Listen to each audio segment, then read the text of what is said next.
Canto 29 opens with them still in the ninth bolgia of Malebolge.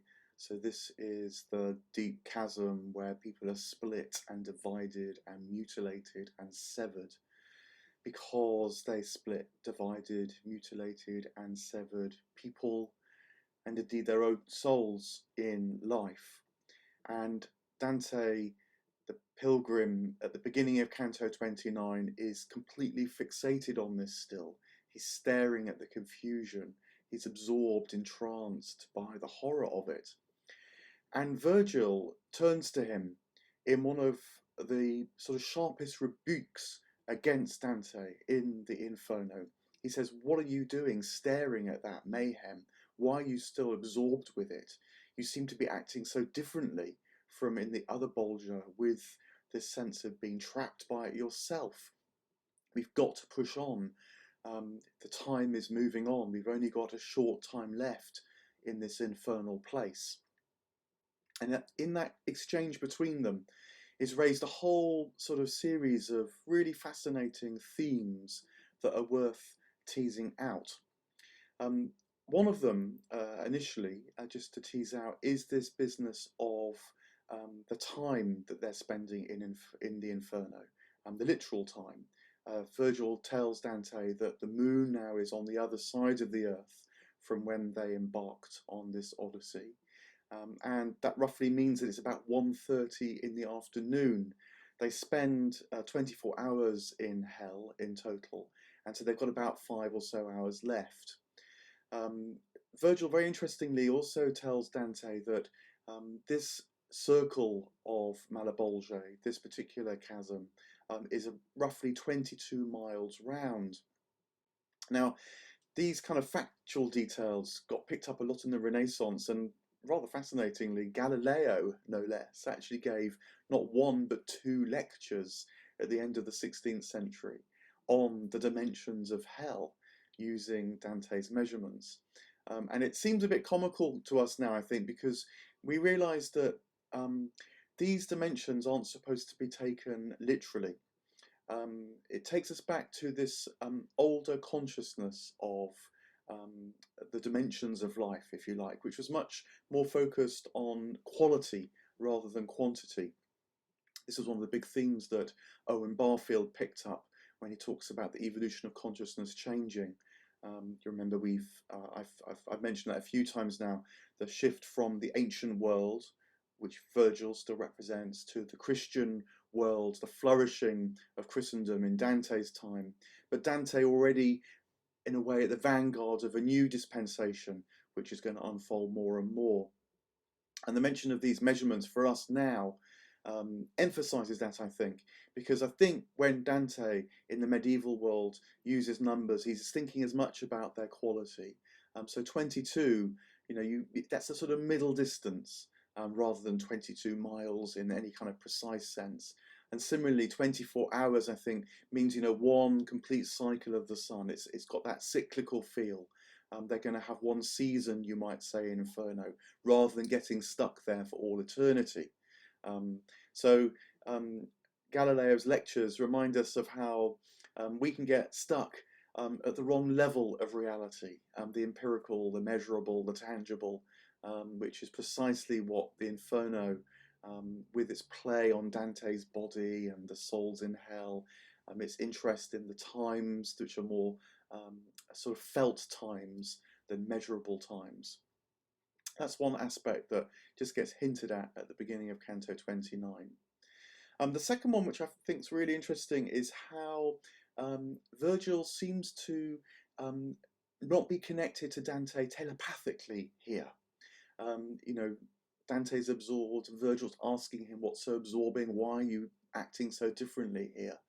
And it's like the very environment, the very atmosphere, the infection of this realm of hell is invading them. They too are dividing between themselves. They're feeling a bit divided inside themselves. Dante's mind, his understanding can't be brought to bear on the way that he's become entranced with this mutilated scene that he's seeing. So his will is a bit lost. He can't act. He's getting a bit lost in it. And then similarly, there's this sense that they're also they're at risk of they're getting divided from God's will too. Virgil has to say to Dante, we've only got a certain period of time here, we've got to move on. But he does it in a cantankerous way. It's not a calling forward towards God, it's a judgment against Dante in a brutal, sharp way. Enmity rules between them as much as friendship at the beginning of Canto 29. So if they're losing track of meaningful time, finding it hard to understand themselves, kind of even why they're here momentarily, this gets emphasized because Dante barks back to Virgil and says, if you knew what I was looking for, you know why I had got stuck staring into the bolgia. And it turns out that Dante was actually looking for a relative. And Virgil says to him that he's seen this relative, in fact, underneath the bridge. But Dante had got so absorbed looking at Bertrand de Born. Do you remember the soul whose head had been severed, and he was carrying it by the hair, as if it was a lantern? He was trying to see by his own wits. The relative of Dante turns out to be a cousin of his father, who we know from the history had been murdered, and no one had paid the vendetta, had paid the blood money in Dante's family. And that's why Virgil says he was looking out for Dante down here. Was he going to have the vendetta paid? Again, vendettas, division, schism, that's why that dynamic is active here. But it's very illuminating of what's going on, I think, in Dante's soul in a different way, because you can say what Dante's experiencing now is the tensions that draw him towards his family, the business of his own family, vendetta and so on, which he's experiencing. It says that when he realizes he hadn't spoken to his father's cousin and that they were moving on, he felt sort of guilt in his soul. That was a hard part of what's so hard for him to bear at this moment. But he's got still Bertrand de Born on his mind, the chap who's trying to find his way by his own wits, literally carrying his own eyes as a lantern. And that is very much what Dante is wanting to do, but with his wits aligned to God's light. Can his light and God's light be one light? His eyes and God's eyes be one eyes? His voice and the divine voice be one voice?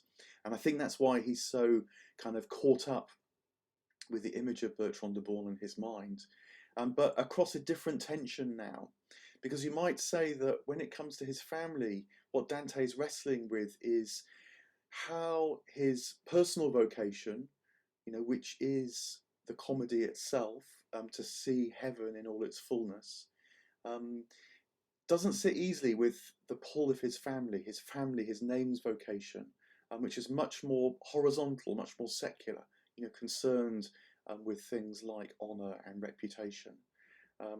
He's, you might say, experiencing the loneliness of the prophet in this moment when he's divided from Virgil too.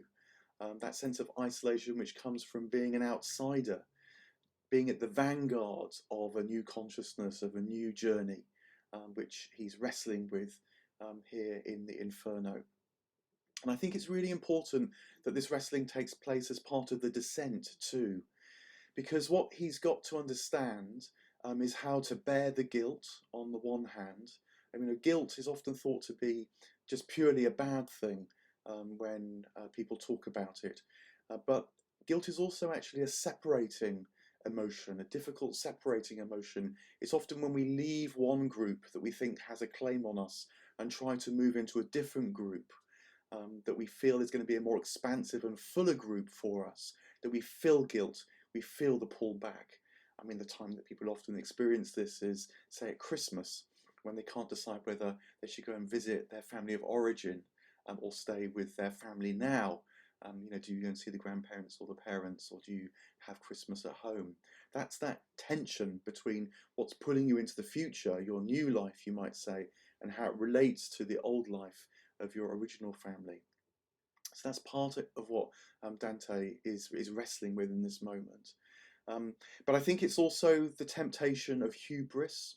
You know, Bertrand de Born, who thought he could see by his own light, and is now condemned to try to find his way around this chasm for all eternity by the light, literally, of his head. Um, you know, Dante's got to understand that temptation, how you can make your light part of God's light and not be cut off from God's light in the effort to do so. And, you know, temptations are experienced as a kind of descent. It feels very much like things can go wrong, because they can. You know, all is at stake in a temptation, and what you choose, which direction you decide to look moment by moment on this kind of wrestling with your vocation very much shapes how it flourishes or how it doesn't, how it traps you down. So that's a second dimension, I think, of what Dante is wrestling with here now.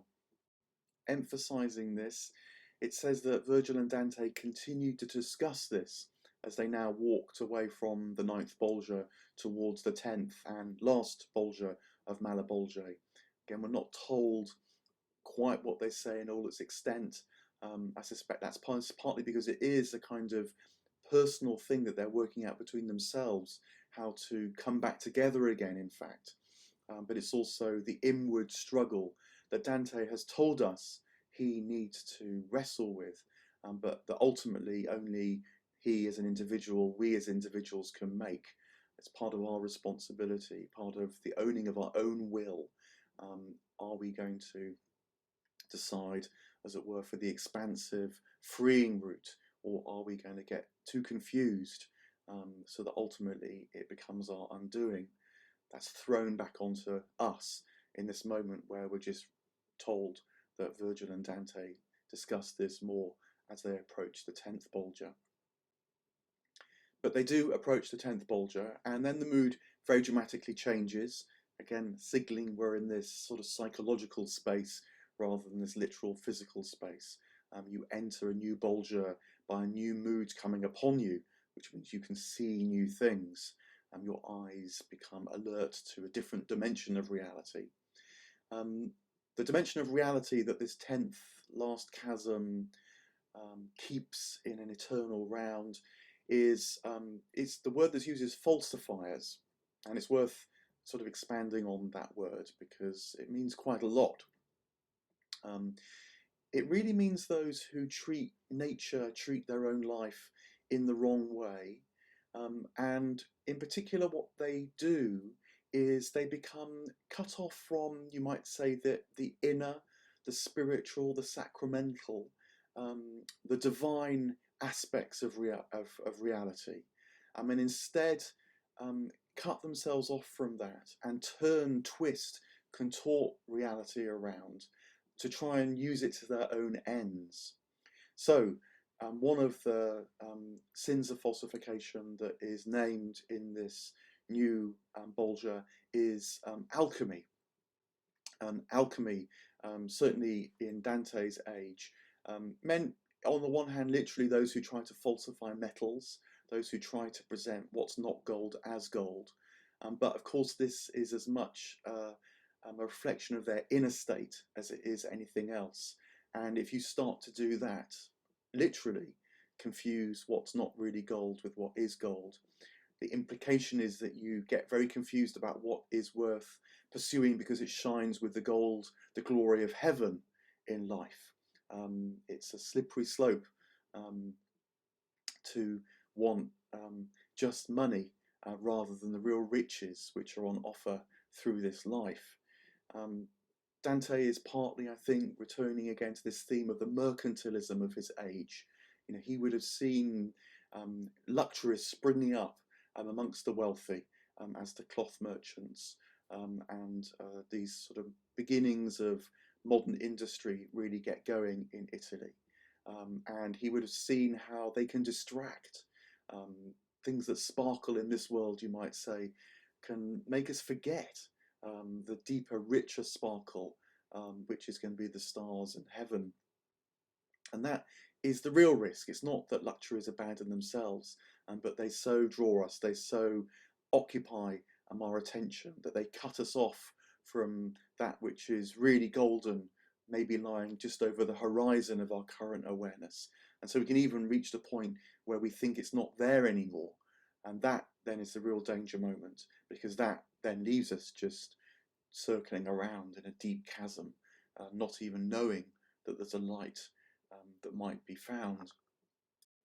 If the enchantment of material goods and the way that they can cast their alchemical spell over us, so that we lose divine sight, if that feels relevant, well, this canto feels doubly relevant as I speak now, because I'm reading it and reflecting on it and trying to understand it during the coronavirus outbreak. And what is quite unsettlingly striking as Dante and Virgil stare into the 10th bolgia is that the contrapasso, the sin, the suffering which these souls are exhibiting is a kind of plague. It's a kind of pestilence. Dante says that he sees bodies heaped up on each other, kind of crawling over each other. He sees people picking at scabs, trying to ease their suffering but making it worse. The analogy he uses is even like a hospital that's become overwhelmed, and so the smell of sickness fills what should be the rooms that are full of health and returning life. It's pretty disturbing, actually, and makes you wonder, what is Dante implying here? Is he saying something really crude and horrible, in fact, that the kind of sins of his times led to plague and pestilence, as if it's some sort of, horrible Old Testament judgment of the divine? I don't think it is. It's more subtle than that. This question of how nature can or can't speak to us of God, depending on how we approach it, the intention and attitudes which we take to it, is the key understanding here. Dante, I think, broadly has a Neoplatonic view of how suffering and even evil can be present in nature, in this world. And what that says is that, in fact, all nature, all human experience, even very difficult, suffering human experience, has the potential still to speak to us of God. We learn something about the divine in the descent as much as in the ascent. It's very much an experiential approach. It's sort of asking you, what is it like to be in these difficult places, these difficult times? And there are times of wrestling and times of struggle, but there are also times when love and kindness and selflessness spontaneously arise too. There's something in the human spirit which reflects the divine spirit in these moments as well. And that is how the Neoplatonic understanding would approach a time like this. It would see everything as capable in every moment of reflecting or refracting a shard of light of God, even if it's just a glimpse, even if it's just an echo of the divine harmony. But what these souls, now in the infernal pestilence of hell, it's not a natural pestilence anymore, it's not a real disease, it's rather a disease of the soul now. And that has bedded down into an eternal state, not just a temporary state, because they have chosen to turn from the divine light. The natural world, material things, their very bodies and minds can't capture the divine light anymore. And that's why it's taken on this supernatural, perpetual state of affairs for them. They've cut themselves off from the very channels that could bring them back to the inner life of all things. But there's still a kind of judgment, I think, on our times now, which you might infer from this canto, which is beginning to be talked about in relation to the coronavirus, in fact. You remember that Dante is dealing with the beginnings of the mercantile culture, which have now blossomed in our time to full-on capitalism, which really leaves no corner of the natural world that's not possible to exploit, not possible to turn towards human ends, meant in the sense of amplifying the material goods around us. And so further down the line, we're even more at risk of not seeing that nature can bring a bigger life to us. It's a nature that we almost forget to contemplate, to see the fullness of life. We are constantly kind of taking it to possess it, to own it, to turn it to our, our, our heartfelt needs, but nonetheless our small, contracted needs. Which is materialism, in the pejorative sense. It's not just thinking that all that exists is matter. That's the spiritual ideology. All that exists is matter. But it's also materialism in the consumer sense, where we orientate our lives to accumulating more and more and more material goods. And the implication is that nature itself can start to suffer, can start to go wrong when this happens. I think this means that it gets cut off from divine life, as it were. We can drag the world down with us. And this would be part of the ecological concern for now, which I wonder whether coronavirus might help us and prompt us to think again. That there's something about how we get cut off from the full ecology of the world around that can lead to all sorts of unnecessary suffering. It's not straightforward, but there's something deep, I think, and profound about our attitude towards nature. I should just say that I feel a bit nervous talking about this because the other thing to remember about this state of hell is that it's easy to misspeak about things. We've just been hearing how Dante and Virgil don't understand each other. They become separated and fragmented from their own better light. And one needs to be really careful when talking about suffering and getting cut off from God, that one doesn't misspeak. So with that kind of hesitancy, I think there's something that's worth contemplating and trying to stay with, that this canto shows us, with its immensely striking juxtaposition of nature gone wrong and human suffering, which uncannily seems to echo something that we're speaking even as I'm wrestling with this canto now. I invite you very much to read through it too and see what echoes you do or don't feel in this respect, and what it might be saying to you. To turn to what happens, as this canto tells us, in the 10th bolgia.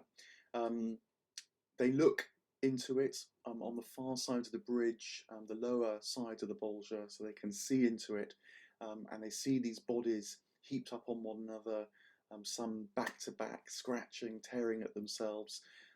I think this is the state that they find themselves in, these souls, because you might say the soulful side of them, the spirited side of them, has sort of begun almost to leave their bodies, so they can hardly lift themselves. They've hardly got any vitality, which of course is this levity, this divine vitality, as much as this biochemical vitality. They scratch at themselves. Dante says, turning their fingers into pincers, trying to pull their skin off. And again, this speaks to something about the perverse way they're using their bodies now, because they don't know the true way to use them anymore. And they're attacking themselves, trying to find relief in a kind of infernal, vicious circle that they don't know the way out of. Virgil speaks to the souls. He asks them whether there's any Italians in the bolgia, so that Dante can speak to someone who he might know of and learn. And when he speaks, all the souls that hear turn, and Virgil says, I'm leading someone who's living to know all of hell. Again, there's this sort of sense that they're there for reasons of truth, to try and see and understand. And all the souls that hear this, they momentarily cease from their hideous scratching, their hideous crawling. It's like momentarily they realize that they can pursue the truth, they can ask about the truth, they can almost wake up and hear that question afresh. but they can't do it on their own. They've forgotten even how to ask it, let alone to want it, to pursue it. So it's this desperately tragic moment when they turn to Virgil, hear this idea of truth, but can't take it in, and so immediately flop back into their state. They encounter two souls specifically. One is called Griffolino di Arezzo, though he's not actually named in the canto, but the commentators have worked out that he was put to death in life for failing to provide a flying machine for the son of the King of Siena. Although he tells Dante that that's not actually why he's here. He's here for the deeper reason that he devoted his whole life to the kind of magical arts that tried to turn nature to human ends, to aggrandize and to assist the powerful. There's also this sort of sense that in rather futile, useless ways, it's a sort of tricksy, glitzy, what we would now call excess of the consumer end of things, that really does become a world unto itself and doesn't admit anything apart from its own kind of glamour. Griffolino says that his alchemy has cursed him, and when he approached Minos, he wrapped his tail around him 8 times, hurled him into this bolgia. He talks of Minos as the one who can't err.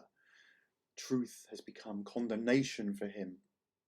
And it reflects another theme of this canto, that justice, rather than being that which finds things its rightful place so that it can flourish, becomes a kind of curse, and so it condemns Griffolino and these other souls.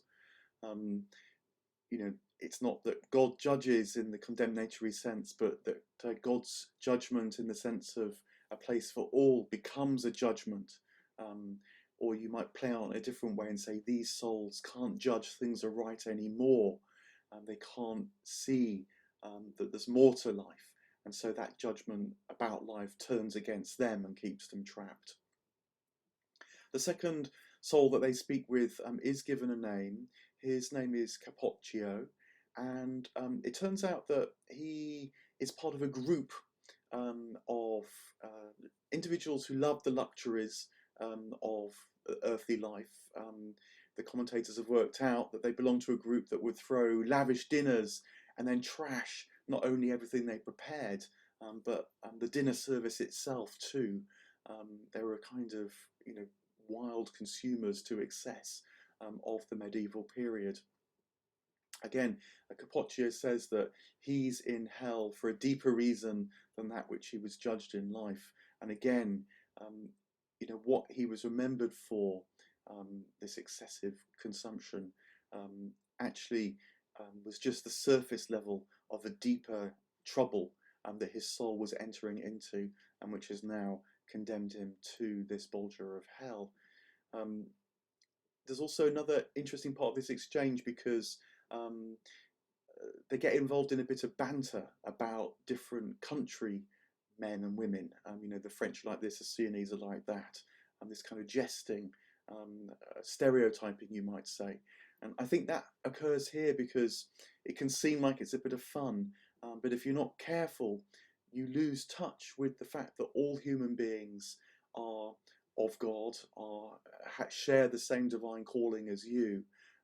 Their humanity has a kind of inner eternal value, and when you get too involved in mocking, condemning others, you might forget that, which it seems to be part of what is Capaccio's problem now that he's down here.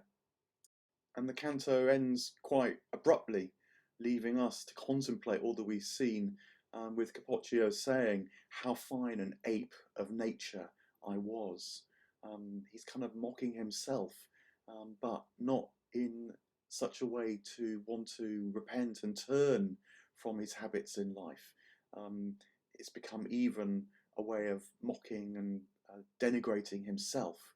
It's part of his life here in hell. This kind of losing sight of nature and its inner sacramental light is not actually Dante's real trouble.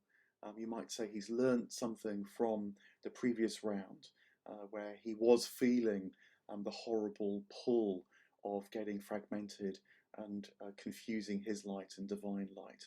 You sense by the end of this canto that he's learnt something about that, but nonetheless, it gives us a lot to reflect on ourselves. I think particularly about the state of our times and whether we really relate to nature and others in the way that can reveal more and more to us rather than closing life down